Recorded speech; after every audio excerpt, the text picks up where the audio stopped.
আব্বাসীয় খিলাফতের যখন নিভু নিভু অবস্থা, ঠিক সে সময়টাতে মুসলমানদের ত্রাণকর্তা রূপে আবির্ভূত হয় সালাউদ্দিন আইয়ুবী। ইতিহাসে সালাউদ্দিন আইয়ুবী এমন এক নাম যিনি নিজের বুদ্ধিমত্তা, সাহসিকতা এবং ধর্মের প্রতি নিবেদিত মনোভাবের জন্য আজও স্মরণীয়। চাচা আসাদউদ্দিন শিরকির হাত ধরে তিনি যুদ্ধবিদ্যা শিখেছিলেন। একজন সাধারণ সেনা থেকে তিনি হয়ে উঠেছিলেন অসাধারণ। তিনি বলেন, জেরুজালেম আর আল আকসা যতদিন ক্রুসেডারদের দখলে, ততদিন আমি কি করে আনন্দ করতে পারি, আমি কি করে তৃপ্তি সহকারে উদরপূর্তি করতে পারি, রাতে কি করে শান্তিতে ঘুমাতে পারি। একজন অকুতোভয় বিশ্বসেনানী, যার দৃঢ়তা ছাড়িয়ে যায় পর্বতের উচ্চতাকে। তিনি ছিলেন ক্রুসেডারদের মহানায়ক, যার নেতৃত্বে মুসলিমদের পবিত্র স্থান বায়তুল মুকাদ্দাস ও জেরুজালেম প্রায় ১০০ বছর পর খ্রিস্টানদের দখলমুক্ত হয়। একজন অকুতোভয় বিশ্বসেনানী, যার দৃঢ়তা ছাড়িয়ে যায় পর্বতের উচ্চতাকেও। তিনি ছিলেন ক্রুসেডের মহানায়ক, যার নেতৃত্বে মুসলিমদের পবিত্র স্থান বায়তুল মুকাদ্দাস ও জেরুজালেম প্রায় ১০০ বছর পর খ্রিস্টানদের দখলমুক্ত হয়।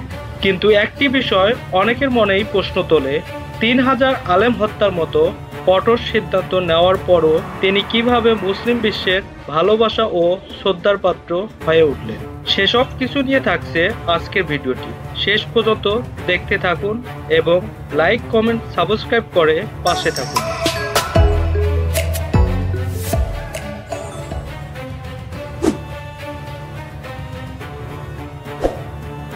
আপনার একটি সাবস্ক্রাইব হয়তো আরো নতুন নতুন ভিডিও তৈরিতে আত্মবিশ্বাস যোগাবে। এখন আসা যাক, সালাউদ্দিন আইয়ুবী কেন ৩,০০০ আলেমকে হত্যা করেন। সালাউদ্দিন আইয়ুবীকে বলা হয় ফিলিস্তিনের মুক্তির দূত। ১১৮৭ সালে হিত্তিনের যুদ্ধে মুসলিম বাহিনীকে নেতৃত্ব দিয়ে সুলতান আল আকসা জয় করেছিলেন। সালাউদ্দিন আইয়ুবী বায়তুল মুকাদ্দাস জয় করার পরে সবাই যখন বিজয় উৎসব পালনে ব্যস্ত, তখন তিনি ছিলেন গভীর চিন্তায় নিমগ্ন। তার চিন্তার কারণ সম্পর্কে জিজ্ঞাসা করা হলে তিনি বললেন, বায়তুল মুকাদ্দাস জয় হয়েছে, কিন্তু এখনো এমন শত্রু আমাদের মাঝে রয়ে গেছে যাদেরকে খুঁজে বের করতে না পারলে বায়তুল মুকাদ্দাস আমরা বেশি দিন আমাদের কাছে রাখতে পারবো না। তার কথার প্রয়োজনীয়তা সেদিন কেউ অনুভব করতে পারল না।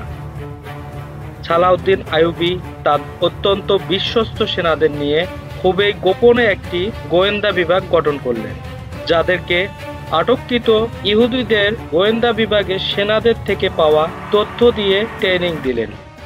অতঃপর সেনারা ফিলিস্তিনে এক ইমামের কাছে গেলেন। লোকজন যার প্রশংসায় ভরপুর, ইসলামী স্কলার, শায়েখ এবং অত্যন্ত আমলদার পরহেজগার হিসেবে তার সুখ্যাতি পুরো ফিলিস্তিন জুড়ে ছিল।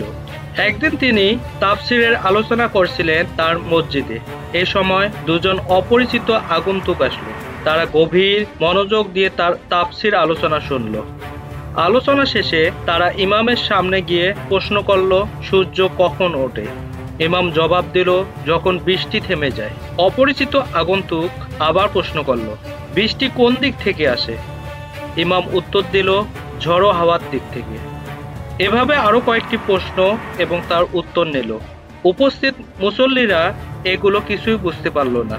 ঘরে গিয়ে ইমাম তাদের সাথে তার নিজের পরিচয়ে কথা বলতে শুরু করলেন। ইমামের স্ত্রী আগন্তুকদের মত পরিবেশন করতে দিলেন। আগন্তুকরা ইমামের সাথে বিস্তারিত কথা বলা শুরু করলো।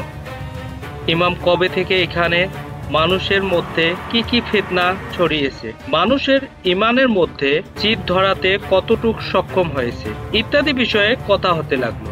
ইমামও অত্যন্ত আগ্রহের সাথে কিভাবে মানুষের মাঝে ফিতনা তৈরি করেছে, কিভাবে মাসালাগত বিরোধ লাগাচ্ছে, কিভাবে এর মাঝেও ইহুদি পণ্ডিতদের সাথে যোগাযোগ রক্ষা করেছে, কিভাবে মানুষকে জিহাদ থেকে বিমুখ করেছে, কিভাবে ইহুদিদের ক্ষমতার ভয় মুসলিমদের মধ্যে ঢুকিয়ে দিয়েছে, এসব কিছু বলতে লাগলো। মোটামুটি প্রয়োজনীয় তথ্য পাওয়ার পরে আগন্তুকরা তাদের মাথার পাগড়ি খুলে ফেলল এবং উপরের জামা খুলল। এটা দেখে ইমাম এবার ভয়ে পালাতে চাইল, কারণ এই আগন্তুকরা ছিল হযরত সালাউদ্দিন আইয়ুবীর সেই গোয়েন্দা বিভাগের সেনা। তারা তাকে ধরে নিয়ে গেল এবং তাকে হত্যা করল।